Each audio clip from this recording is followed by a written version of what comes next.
सारा अपने खान को लेकर के नोटिस दिया गया है सनातनी को लेकर कि अगर वो सनातनी है तभी वो जा सकती है। वो सब सनातनी है, यहाँ पे जो भी है सब सनातनी है, क्योंकि हमारा जब जन्म हुआ है, सनातन मतलब जिसका ना आदि है ना अंत।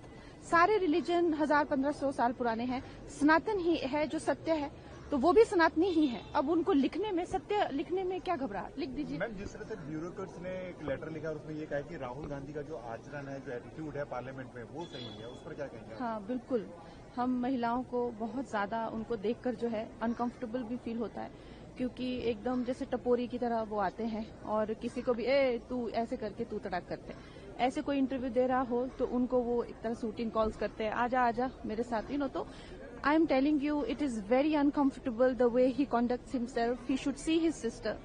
उनका कंडक्ट, उनका बिहेवियर कितना अच्छा है, कितना जिसे कह सकते हैं एटिकेट्स उनके बहुत अच्छे हैं, लेकिन Rahul Gandhi himself is a shame, I must say. महिला बिल दे दिया है कांग्रेस पार्टी से, कहा है कि हमारा लंबा एसोसिएशन रहा है, लेकिन जो कांग्रेस पार्टी का रवैया जिस तरह का था उसके वजह से इस्तीफा देना पड़ा। देखिए, कांग्रेस की जो कार्य पद्धति है वो राजतंत्र की तरह अपने पार्टी को चलाना चाहते हैं। उनके यहाँ आंतरिक लोकतंत्र नहीं है, उनकी कार्य पद्धति लोकतंत्र के अनुकूल नहीं है, ना उनको संविधान के प्रति आस्था है। इसलिए जिस देश का कोई भी व्यक्ति जिसको लोकतंत्र पर आस्था है वह कांग्रेस के साथ खड़ा नहीं हो सकता है, कांग्रेस के लिए काम नहीं कर सकता है। कांग्रेस और का विधायक और सांसद बनने पर भी वो विचार करता है कि यह कैसा पार्टी है जहां लोकतंत्र पर आस्था है। सांसद है प्रद्युत बारदोलोई, उन्होंने पार्टी से इस्तीफा दे दिया है, सांसद से पार्टी से प्राइमरी मेंबरशिप से, और उनका घोषणा है कि पार्टी का जिस तरह का रवैया रहा है उसकी वजह से मजबूर होकर उन्होंने इस्तीफा दिया है। कांग्रेस पक्ष में पूरे हिंदुस्तान में और हर एक स्टेट में इंटरनल इतनी जुटबंदी चलती है, ग्रुपबाजी चलती है कि कई सीनियर भारतीय जनता पार्टी में आने के लिए तैयार है। आज भी देखो, गुजरात हो, राजस्थान हो, मध्य प्रदेश हो, महाराष्ट्र हो, जहां पहले कांग्रेस का दबदबा था, आज कांग्रेस के कई एमएलए, कई एमपी, कोई जिला पंचायत के सदस्य, कई मेयर लोग कांग्रेस छोड़ के कोई बीजेपी में आ गया, कोई मान लो किसी ने रिजाइन करके सोशली काम करने लगे। तो मेरे हिसाब से कांग्रेस पार्टी में ऊपर से नीचे तक इतनी बड़ी जुटबंदी है, तो आज हमको तो कुछ करने की जरूरत ही नहीं है। कांग्रेस खुद मर रही है और आने वाले समय में कांग्रेस का अस्तित्व खत्म हो जाएगा।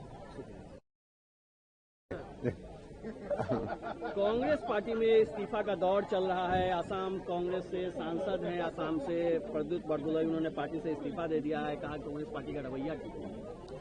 ये तो कांग्रेस पार्टी का रवैया तो बिल्कुल ठीक कहा उन्होंने कि ठीक नहीं है। अब बाकी के प्रति ठीक है कि नहीं एक सवाल है। कांग्रेस पार्टी का रवैया अपनी पार्टी के प्रति भी ठीक नहीं।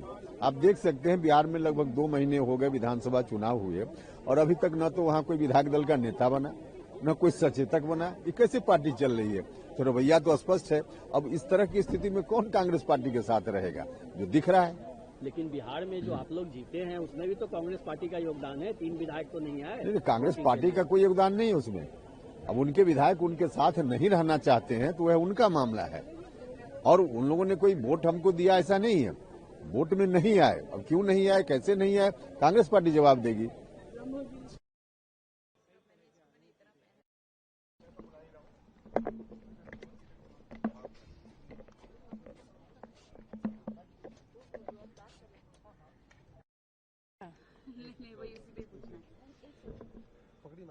मैम थोड़ा घूम जाएगी। मैम, कल राज्यसभा के जिस तरह से आए और बाद में बीजेपी के भी ऊपर इल्जाम लगाए गए कि हॉर्स ट्रेडिंग की गई है, क्या लगता है? देखिए, इसमें कोई शक की गुंजाइश तो बची नहीं है कि जिस तरह से आप देखिए कि 5 सीटों पे चुनाव होना था और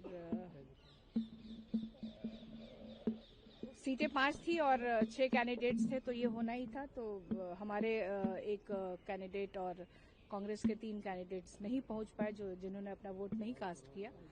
तो कहीं ना कहीं आशंका है पार्टी को और सभी दलों को कि हॉर्स ट्रेडिंग हुई है, या हॉर्स ट्रेडिंग हुई हो, या भारतीय जनता पार्टी ने जिस तरह से अपने एजेंसियों का इस्तेमाल करके उनको डराने धमकाने का काम किया हो, ईडी, सीबीआई, इनकम टैक्स, या उनके ऊपर कोई केसेस हो, तो उससे रिलेटेड बहुत सारे बिहार से न्यूज इस तरह के भी आ रही है कि उनके ऊपर कुछ ना कुछ केसेस हैं जिसकी वजह से उनको धमका करके वोट लिया गया है। तो ये है। राज्यसभा में भी जो हरियाणा में भी राज्यसभा के कुछ एमएलए कांग्रेस के कुछ एमएलए है जिन्होंने क्रॉस वोट किया था, तो कांग्रेस ऐसे में कह रही है उन एमएलए के अगेंस्ट एक्शन लिया जाएगा। देखिए ये तो पार्टीज के ऊपर निर्भर करता है कि वो किस तरह का एक्शन अपने एमएलए के प्रति लेगी, बट लेना ही चाहिए, उनसे पूछना भी चाहिए कि आखिर आप किस दबाव में आकर के इस तरह का काम किया है।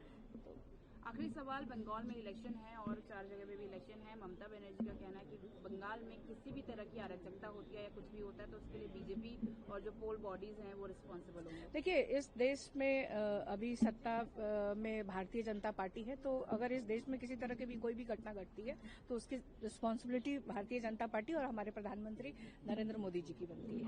Thank you.